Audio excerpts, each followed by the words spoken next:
ଯୀଶୁ ନିଜର ମାତା ମାରିୟାଙ୍କ ସହ ସାକ୍ଷାତ କରୁଛନ୍ତି। हे प्रभु जीशु ख्रीष्ट आम्भेମାନେ ତୁମକୁ ଆରାଧନା କରୁଛୁ ଓ ଧନ୍ୟବାଦ ଅର୍ପଣ କରୁଛୁ।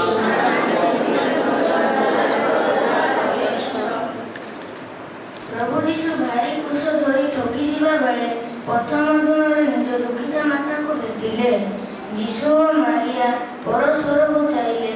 ମା ପୁଅର ଏ ପ୍ରକାର ଯନ୍ତ୍ରଣା ଦେଖି ଦୁଃଖରେ ଅଧୀର ହୋଇ ପଡ଼ିଲେ।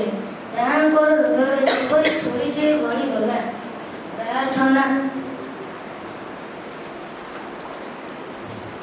ହେ ମୋର ପ୍ରିୟତମ ଯୀଶୁ, ତୁମର ପୁଣ୍ୟମୟୀ ମାତାଙ୍କ ନିବେଦନ ଦ୍ୱାରା ପାପ ଲାଗି ମୋ ହୃଦୟରେ ଗଭୀର ଅନୁତାପ ସଞ୍ଚାର କର।